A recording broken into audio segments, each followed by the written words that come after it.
리셀에 대해서 좀 얘기를 해보도록 하겠습니다. 또 리셀 테크라고까지 얘기해요. 아까 재테크에 그 테크를 붙여서 리셀과 테크의 합성어를 해서 리셀 테크가 뭐 어떤 한정판 제품이나 가치 있는 제품을 차익을 붙여서 판매하는 어떤 방식인 거고, 그리고 재테크를 뜻하는 거고요.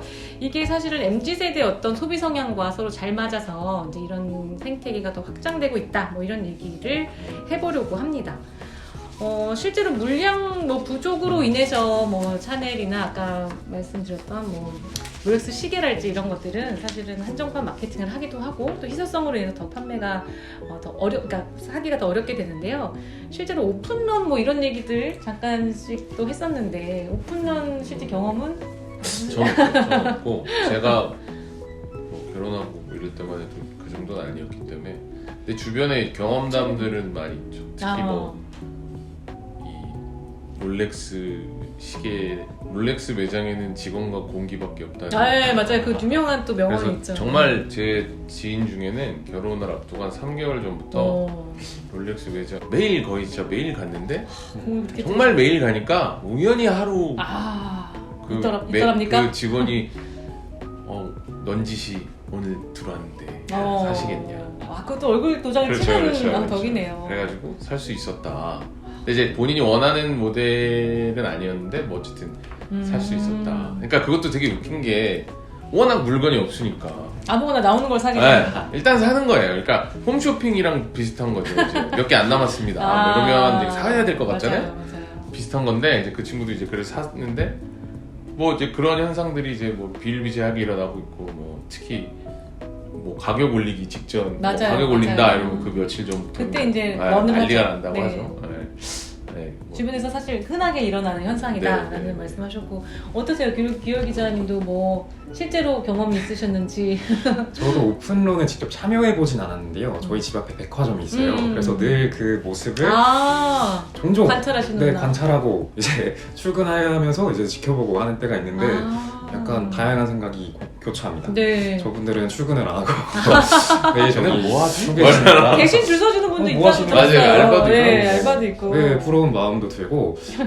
근데 네. 매일 출근해서 버는 돈보다 거기서 물건 그치. 하나 팔을 그게 의미가 파는 있네. 게 더 많네요. 맞다고 생각할 수도 있는 거네요. 그렇죠. 사실은 뭐 제 세대만 해도 중고를 구입한, 여전히 저는 좀 꺼려지는 편이거든요. 사실 이렇게 유명한 플랫폼들이 많잖아요. 여러 가지 그 이름들의 플랫폼이 저는 한 번도 사용해 본 적이 없어요. 아직은 좀 꺼려지고, 그게 안전한 거래인가 이런 거에 대한 의심이 아직도 있어서 그런 것 같긴 하거든요.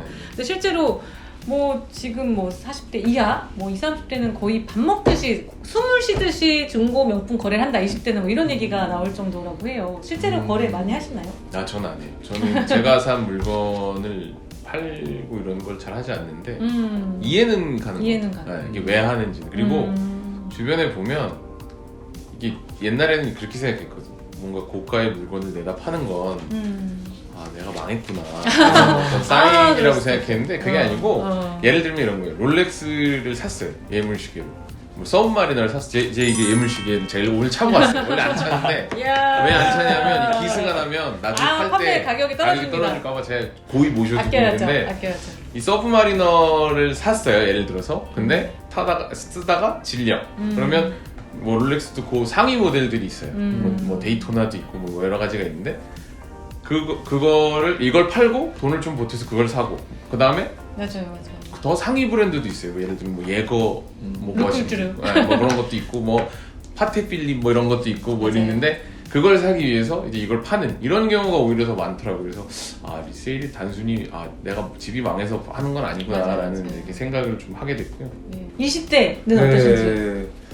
20대들 확실히 중고거래 많이 하죠. 특히 명품 중고거래를 많이 하고, 최근에는 플랫폼 중심으로 많이 이루어지는 것 같아요. 스톡엑스, 고트 같은 스니커즈 중심 플랫폼들.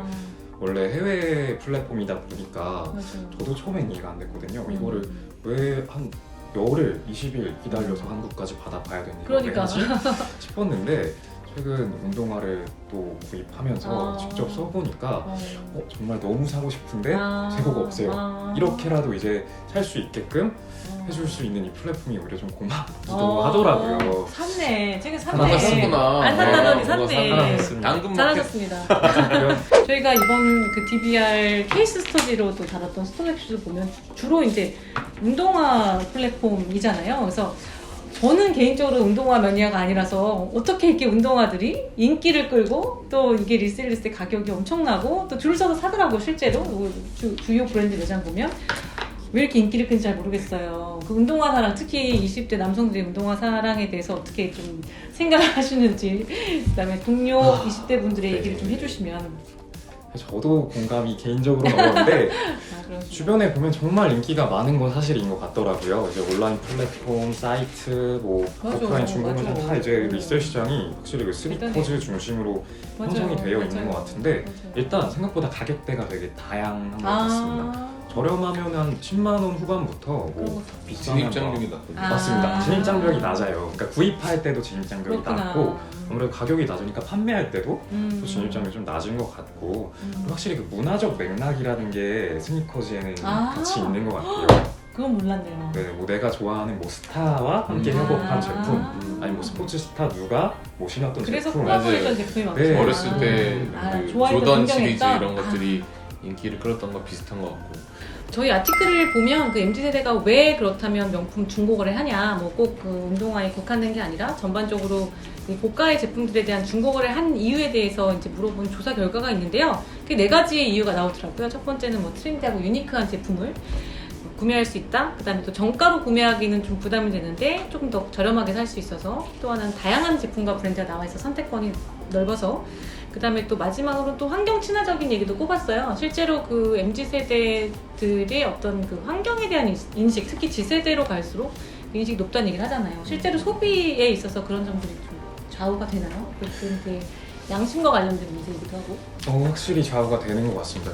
특히 패션 산업이 이런 친환경 정책을 펴기 되게 어렵다는 이야기를 많이 들었어요. 오염을 많이 발생시키는 맞습니다. 산업이라서. 아무래도 이 가치 사실도 너무 복잡하고 우리가 알고 있는 이런 소재들 가운데 정말 친환경 소재는 거의 없다라는 이야기도 들었습니다. 맞아요. 이런 면 같은 게 가장 일반적인데 그 면 하나를 이제 목화를 생산하기 위해 되게 많은 환경 오염이 발생한다. 그래서 더더욱 이런 조금이라도 생산을 덜할 수 있는, 소비를 덜할 수 있는 리셀 마켓이 MZ세대, 가치를 지향하는 MZ세대에게 더 소구가 되는 측면도 있는 것 같고 개인적으로는 이런 측면도 있는 것 같은데, 아무래도 명품에 대한 소장 가치도 있지만 이제 그때그때 유행하는 트렌드, 패션 이런 것들이 사실 또 돌고 돌지 않습니까? 그래서 맞아요. 요즘은 확실히 다시 또 레트로 열풍이 떠올랐는데 그러다 보니 더욱 이런 옛날 이제 명품 제품들에 대한 수요가 또 더욱 생기는 것 같습니다. 중고거래 같은 경우는 개인 간 거래가 주로 되다 보니까 이제 그런 점에서 위험성이 좀 높잖아요. 근데 온라인으로 이렇게 이미 많이 이루어지고 있다면 뭔가 소비자들의 마음을 좀 더 편안하게 하는 장치들이 있었을 텐데, 개인적으로 재훈 기자님은 어떤 점들이 좀 보완되면 명품을 온라인으로 특히 중고거래를 할 때 더 살 수 있게 될지 이런 생각을 해보신 적 있으신지. 품목마다 좀 다른 것 같은데, 특히 시계 같은 경우는 이 짝퉁과 진짜를 구분하기가 굉장히 어려워요. 네, 사실은. 그래서 보면 중고 거래를, 시계 같은 경우는 보면 그 시계 전문가를 낀 이 업체들이 보통 많이 하더라고요. 이렇게 사서 감정을 해서 이게 뭔가 평가서 이런 걸 붙여가지고 또 많이 팔고 이러는데, 그런 거를 제외하면 이거 아까도 말씀드렸지만 가격에 따라 조금 이제 저항감이 좀 다를 수 있을 것 같은데. 맞아요. 근데 명품 감별사가 상당히 유망한 직업이 될 것 같다는 생각도 들어요. 근데 실제로 저희 뭐 스톡엑스나 저희 DBR에 달았던 케이스들 해외 기업, 잘하고 있는 해외 기업 보면 그 감별사들을 상당히 많은 곳에 배치하는 게 최근의 트렌드고, 그게 소비자 신뢰로 이어지는 길이라고 얘기를 하거든요. 그래서 과거보다 훨씬 그 감별사들을 일리고 그들의 눈과 소원을 믿고 이제 소비자들이 구입하게 하는 그런 검증 과정을 거치는데, 우리나라는 아직 이제 그런 게 개인 간 거래가 중시되고, 사실 명품 전문 채널을 통해서 중고를 거래한다기보다는 기존 제품들을 거래하는 플랫폼에서 명품 거래까지 이루어지다 보니까 그런 안전장치가 좀 덜한 느낌이 드는데, 그걸 좀 보완한다면 새로운 사업 기회가 되지 않을까, 새로운 비즈니스 기회가 되지 않을까라는 생각이 좀 들었습니다. 마지막으로는 온라인상에서의 최근에 명품 마케팅에 대한 얘기를 뭐 해보려고 하는데요. 사실 저희 그 럭셔리 인사이트 코너를 통해서도 면밀하게 다뤘었던 것들인데 사실 그걸 보고도 저희 그 동료 기자들이 참 격세지감을 느낀다. 상당히 변화가 너무 큰 거 아니냐라는 얘기들을 하셔서 한번 같이 또 이번 기회를 통해서 말씀 나눠보려고 해요. 확실히 저도 처음에는 공감이 안 됐는데 정말 그냥 새로운 경제 생태계가 생긴다라는 생각은 들었어요. 정말 사실 새로운 땅이 생기는 기분이 들어요. 맞습니다. 네. 사실 뭐 예전에 이제 게임 같은 거 조금 진지하게 하시는 분들은 자기 아바타에 입을 옷 같은데 맞아요. 이런데 사실 몇 백만 원, 몇 천만 원 투자를 하긴 하거든요. 맞아요. 그런 생태계가 조금 더 캐주얼하게 변모하는 것 같고 맞아요. 그러면서 실제 이런 아이템을 뭐 제작하거나 기획하거나 하는 사람들이 또 생겨나고 이 사람들이 맞아요. 또 새로 맞아요. 하나의 새로운 직업이 정말 될 생태계가 수 생겼죠. 있겠다 맞아요. 라는 생각이 들긴 했어요. 저는 사실 좀 재미있게 생각했던 게 결국 럭셔리가 오프라인 럭셔리도 본질이 클래스 계급에 있거든요. 그래서 나의 어떤 스테이터스가 계급이 남보다 좀 우수하다, 우월하다라는 것을 지위를 상징하는 어떤 아이템이다 보니까 오프라인 공간에서 사실 명품을 소지하는 게 물론 상당히 이제 대중화됐지만 과거부터 지금까지도 이어지고 있는 어떤 명품의 속성인데 이게 새롭게 생기는 영토인 메타버스라는 세계에서도 그대로 정가가 되지 않나 이런 생각이 드는 거예요. 그래서 이게 뭐 지금은 한두 사람이 4천만 원짜리 가방을 사는 크레이지한 짓을 하지만 이게 사실 확산돼서 누구나 조금 더 저렴한 명품들을 사기 시작한다거나 그런 분위기가 조성된다면 사실 누구나 이제 앞으로 메타버스에서 살게 되고 나의 또 다른 자아가 거기 있게 된다면 입히고 싶어질지도 모르겠다. 그래서 거기서 또 클래스가 생길 수 있겠다. 그래서 어떤 오프라인에서의 어떤 클래스, 어떤 신분이나 계급의 확장성이 그대로 메타버스 세계로 이전되지 않을까 하는